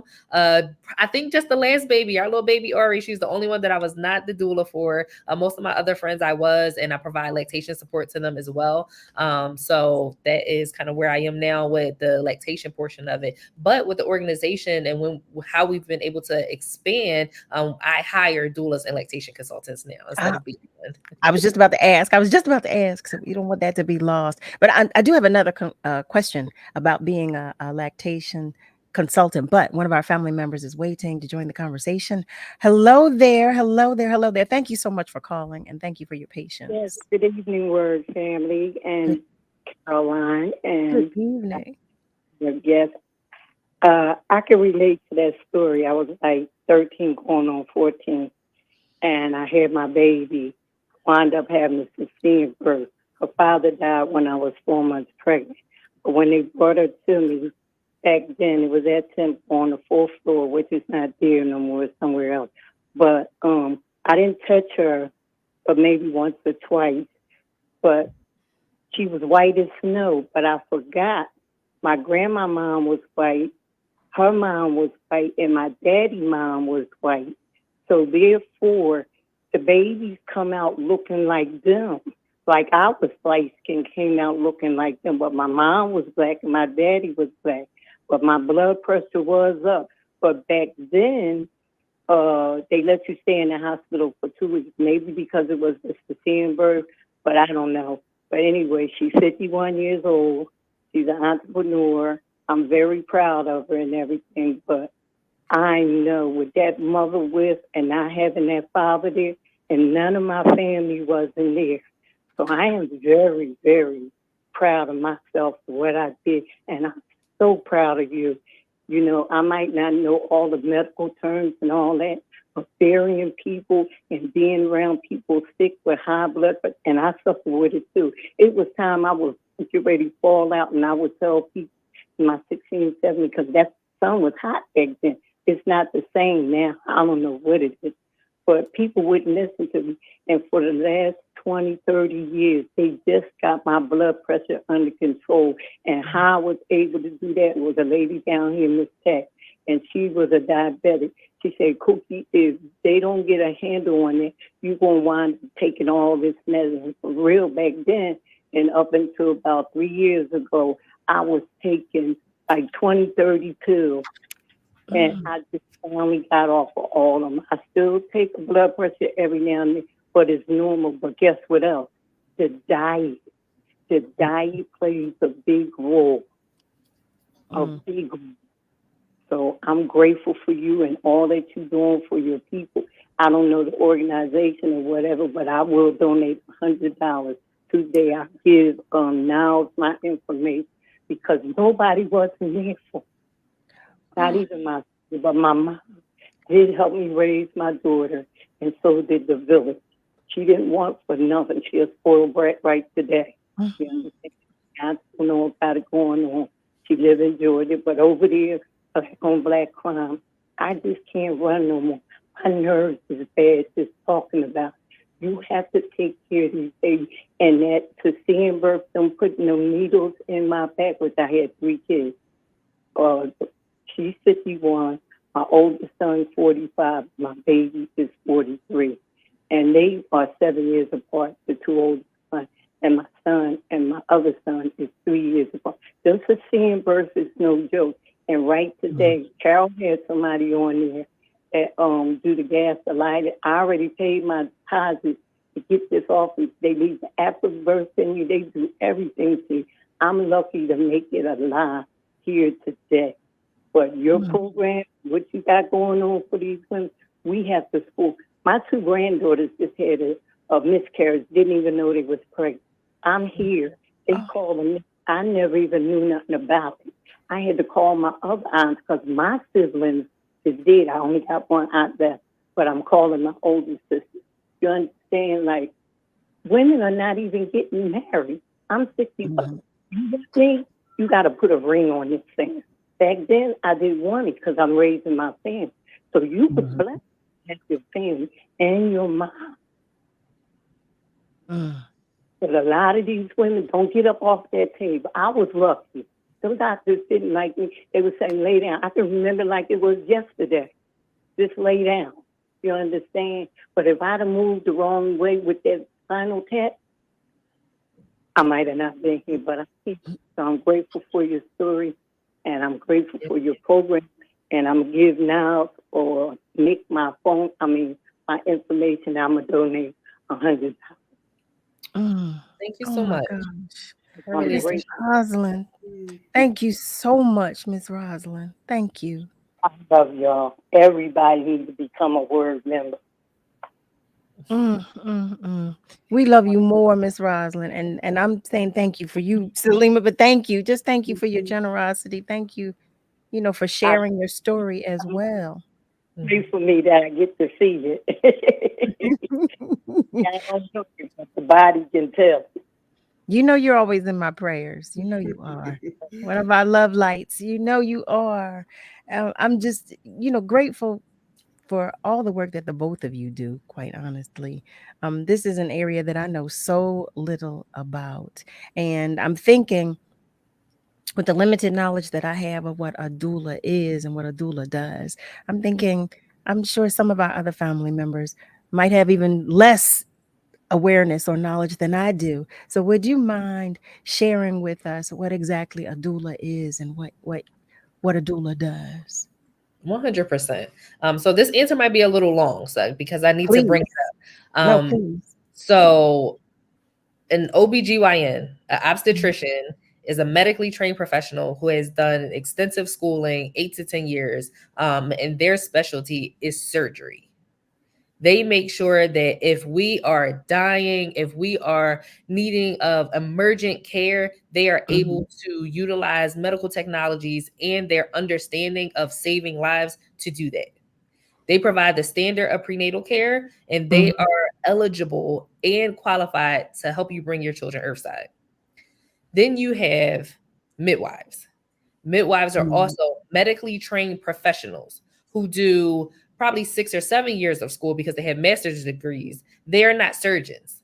However, they can provide quality, high quality, advanced standard of care for your prenatal period and 6 weeks postpartum. They're able to do that as well. Okay. A doula that is often confused with a midwife because they work so closely together. A doula is a team, is a part of the medical care team that provides social, emotional support to the birthing person and their family. So they may also be equipped with the knowledge around breastfeeding. Maybe not a lactation consultant, but can provide breastfeeding one-on-one information. They can also provide coping strategies and techniques, comfort measures for pain. They can support you with getting up, walking, moving, getting your mind and your body in the most comfortable space to bring that child earthside. Your doula is going to rub your back. Your doula is going to get you water. Your doula is going to make sure your partner knows some of the techniques that they can use to alleviate some of the pressure points and pain. Your midwife isn't going to do that. Your midwife is going to come in. They're going to check on you. They're going to do some emotional things because they genuinely want to know how you are doing because they understand the impact of your mental health on your prenatal period. And your obstetrician has even less time with the birthing family, but they have more time to save your life. Doulas and midwives do not perform life-saving medical interventions. Your obstetrician will. Is there certification for both the midwife and the doula? Is there any There's type of a certification licensing period? process and certification for midwives. Okay. They go to school. One of the midwife programs here in Philadelphia is through Penn School of Midwifery, in which they get a master's degree, go through clinicals, have a fellowship or a residency. They are very well trained. Let me give you a little bit of history. So midwives have birthed the nation because Black women have been midwives generationally.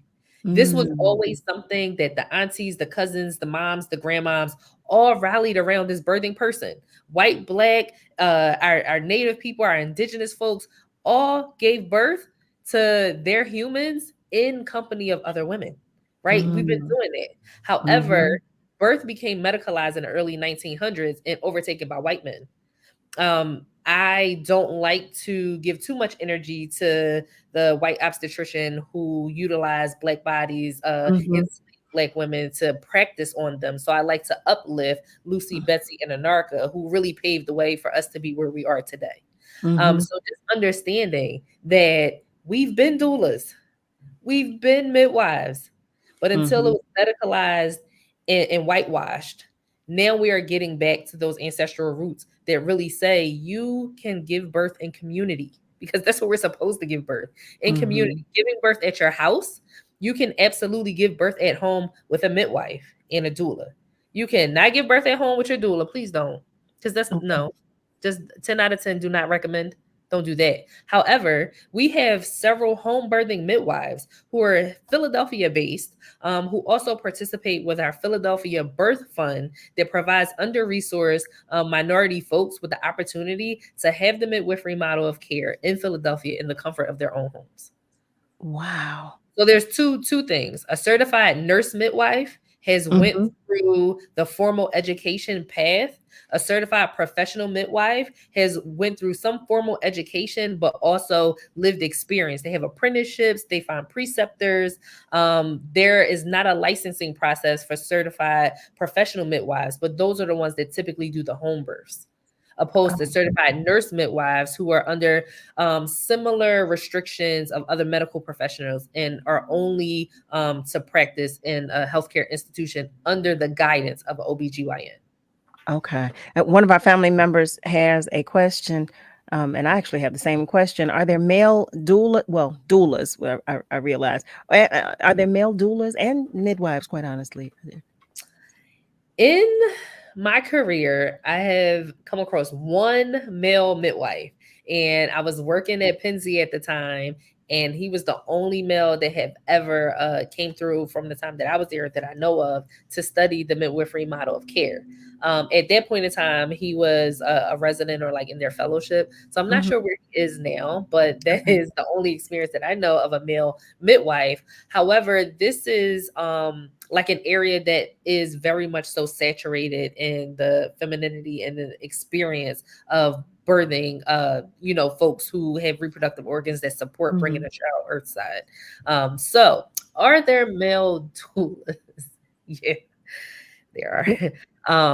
I think it's very interesting. You can absolutely be a man and be in a supportive space for the birthing person that you are supporting. However, when we talk about what it looks like and ancestrally where it's come from, there's a little with that. Dads are 100%, non-gestational parents 100% are a part of the birthing process, and it is our job as a community and as a health system to pull them in, because they're often forgot, and it's very hyper focused on a gestational parent, the person who is going to give birth, and only talking to that person. But there's so much value in the village as well. Saleemah, I cannot tell you how much I appreciate your wealth of knowledge and how much you're sharing with us, because like I shared earlier, this is an area of which I know so little, if anything.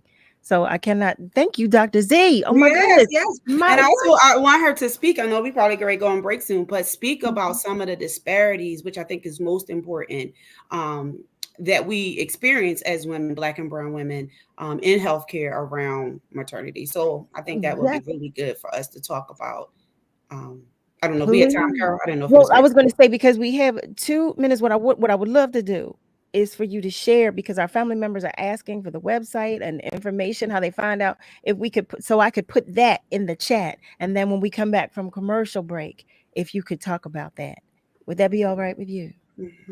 Yeah. Yes. Okay. So a few things. So we are Philadelphia based, also serving our surrounding counties. And in the very near future, we will expand into the other 66 counties outside of Philadelphia in Pennsylvania to provide the support to different areas that don't have access to what we provide. So you can go on our website, which is www.Oshun Family Center, Oshun spelled OSHUN familycenter.org. For those who are tech savvy, you can follow us on Instagram at Oshun_family_center. Or you can follow me on LinkedIn at Oshun Family Center or Saleemah McNeil. I love it. I love it. I love it. All right, with family.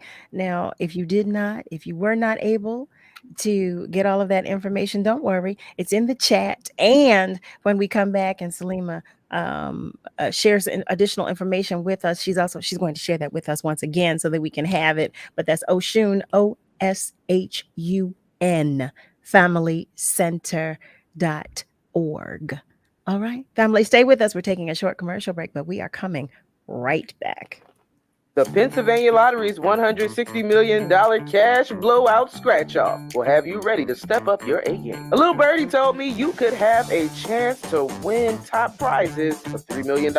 Pick up the Pennsylvania Lottery's $160 million cash blowout scratch-off for the ultimate hole-in-one. Players must be 18 or older. Please play responsibly. Problem gambling? Helpline 1-800-GAMBLER. I need to file my tax return right the first time. How can I be sure to do that? Doing your taxes yourself? Using e-file is the best way to file an accurate tax return. Mistakes can delay your refund, so spend an extra few minutes making sure you can file an accurate return the first time around. Avoid common errors by spelling all names correctly and using correct Social Security numbers. Double check your bank account numbers for direct deposit and double check your math too. Oh yeah, don't forget to sign and date your return.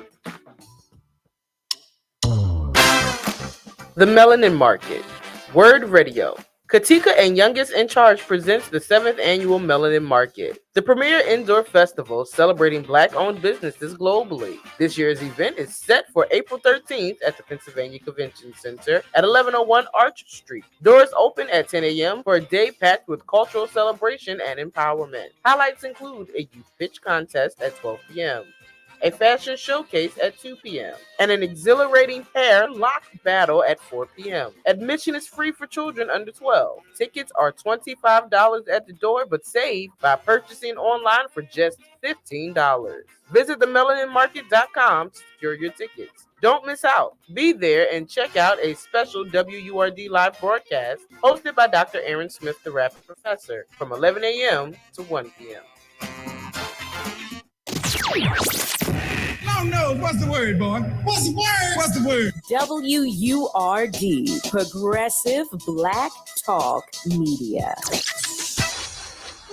You're listening to Love and Life with Carol Riddick on WURD, Progressive Black Talk Media.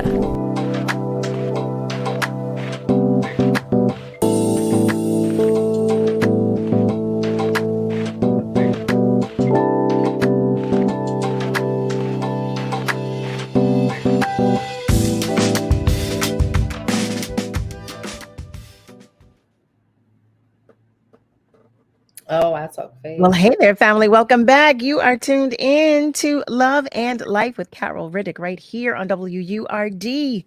Here we are, ThurZdays with Dr. Z, and we are talking with a guest that she has brought with her, Saleemah McNeil. Yes, we are. Yes, we are.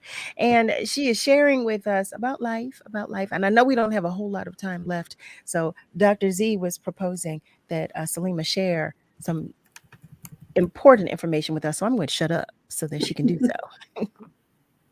Can you remind me what information that is? It was about the I was just thinking, Saleemah, especially around mental health, and I know you do a lot of stuff with that, but just sharing like some of the things that we go through as Black and brown women, and when it comes to maternal health, unlike others that may not look like us, how our experience can be a little different. Yes, thank you. I was able to now look at the comments because I didn't even see that. But thank you so much for giving me the reminder to slow down. This is my 4th speaking engagement for today.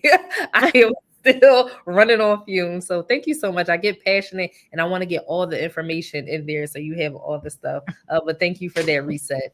So some of the disparities that we face is Black women die 3 to 4 times higher than our white counterparts. And so we look at that and try to best understand what the issue is. And it is typically linked towards race. This person is Black, this person is white, this person is a part of the dominant culture. So research has been done predominantly on white people. The reflection does not look like us, right? However, the issue isn't race at all, it's racism.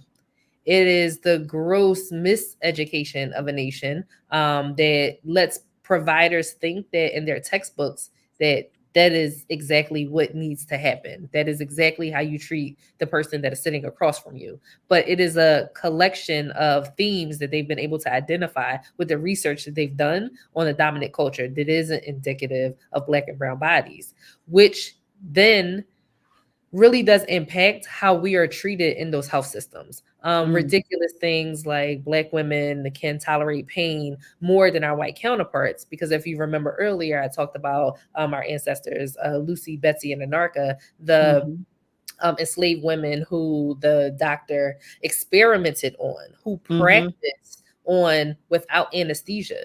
One of the ladies experienced over 30 different gynecological procedures under no anesthesia. And then once the craft was perfected, it was taken over to European countries and performed on white women under sedation.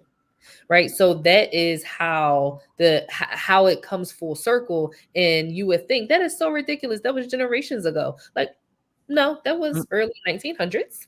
So we're not so far removed that it doesn't make sense, but we have to question ourselves and better understand how we got here. And that's why I give some of the historical implications so we can further understand why some of the things are said today and link them back to a time where we think it's so far gone that we shouldn't pay attention to those implications, but we should. So when we look at some of the top things that are impacting Black bodies, Black birthing bodies in the 4th trimester, which is the 364 days after you give birth, include cardiovascular issue, which is why the clinical research study that I do with Temple is focused on achieving the path to optimal Black maternal health through cardiovascular heart health. I talked a little bit about my story and suffering with preeclampsia and my blood pressure being 202/153. So in order for me to be released from the hospital, my blood pressure had to be in a normal range, or at least a range that they felt safe enough that I can go to sleep and wake up the next day without their monitoring. And so I've taken some of the experiences that I've had, understood some of the disparities that plague Black women across our nation and in our world, and been able to curate programming to attack those issues and provide solutions to our folks. So one of the other issues is depression and suicidality is one of the top 5 things that occur in the 4th trimester. So a part of our research study and a part of our organizational being is to provide those mental health services to families that are transitioning to bring a child earthside or to transition into or out of a pregnancy. So into a pregnancy with some intentionality through in vitro fertilization or different fertility models, out of a pregnancy, whether you bring a child earthside or you decide to get a termination medically or not, anything surrounding that perinatal period, we've been making sure to chart a path and be solution oriented. And then the last thing that I'll say about those social determinants of health or those disparities, so we have racism, we have cardiovascular issues, suicidality, and then opioid use disorder. So our program doesn't particularly service those who are struggling with opioid use disorder, but there is another program here in Philadelphia that does. I am speechless, quite honestly. I really had no idea. I had no idea. Again, I can't thank you enough. And I want to make sure that our family members are well aware of the information for the center. If you wouldn't mind sharing once again the website and your socials and all of the information that you shared so that our family members can take it down. Yes, so our website is www.oshun, which is OSHUN, familycenter.org. across all of our platforms, including Facebook, Instagram, and LinkedIn. And that's Oshun, Oshun. Oh, Dr. Z, would you like to leave us with anything tonight? No, I appreciate, Saleemah for coming in. I was in basketball mom mode today, so I wasn't sure if I was going to make it, but she was here and ready to cover, and I'm glad I was able to join the segment with her. I know our time is up, but one of the things that she does have some great things coming up for Black Maternal Health Week over the next couple of days, I believe. I'm sure you can find that information on her page, also on her social media. Some brunch she has going on, some community activities that's going to really continue to raise awareness around Black maternal health and the support that is needed for our community. So I encourage all of our listeners to go to her page, go to her social media, look into it, come out, support her, because as the caller said earlier, this is so necessary and so needed in a conversation that we have. So Saleemah, thank you for joining Carol and I for this segment today. And well, thank you, Dr. Z, for mentioning that. We do have just a few more minutes. If you want to share with us about the events, I would love that. Please tell us. Thank you, Dr. Z. Saleemah, I'm going to beat you with the wet noodle.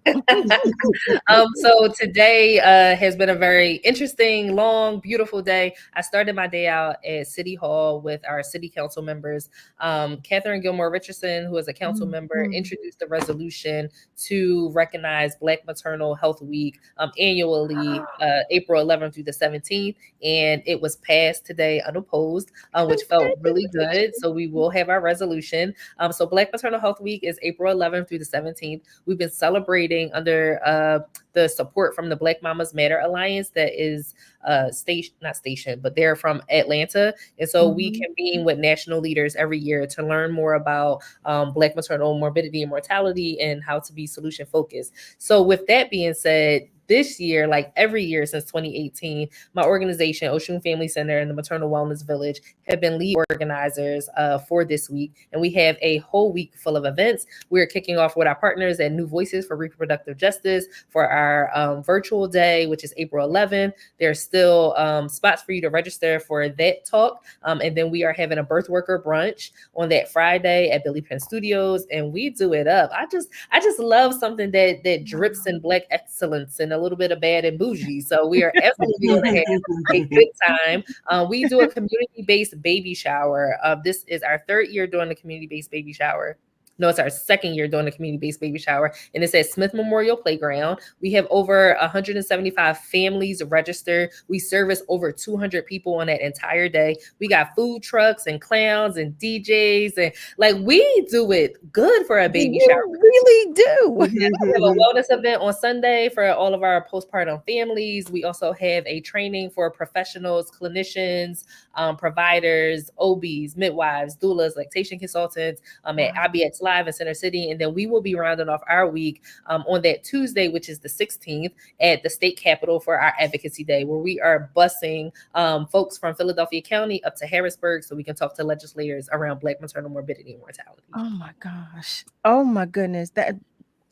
Thank you. Dr. Z, thank you. You're welcome. You're welcome. Saleemah, you can't leave us out. I mean, that is pertinent information. Thank you for sharing it.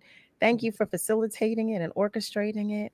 Oh my goodness, that's just amazing. The work that you all are doing is so amazing and so needed, because all I know of are just a few statistics as it pertains to our health and Black mothers, and some of the things you shared tonight. I mean, just I had no idea once again. So thank you, family. It is that time. It is that time. It is that time. And I hate to say goodnight to you, but you always know. I look forward to seeing you again. I will share just praising God, from whom all blessings flow. I'm going to ask that you pray for someone who does not yet know God. Please do. Pray for your loved ones, pray for your enemies, and for those in need. I thank you as you continue to support Love and Life. I thank you so much. I thank all of our guests tonight for their time, their energy, your attention, your spirit, your space, and your knowledge, for sharing. Just thank you so much. Thank you. Thank you to everybody that contributed. Thank you, family, for doing the same. Thank you. Thank you. Special thanks to the entire Word family, but especially to Niall and Nick for all that you do. Happy birthday once again to all of our love lights. Oh, Pastor Black, I see you. I saw you there. I see you. I want you to know I see you. Been missing you. Family, remember, we are all in this together. So please, please be good to you, but be good to those around you. I love you so much, but God loves you so much more. Please be careful as you go to and fro out there. Have a great rest of your night, a great weekend, and be sure to join me Monday through Thursday, 7 till 9 p.m. Eastern Time for another edition of Love and Life right here on WURD, Progressive Black Talk Media. Have a good night, y'all. We love you. Bye.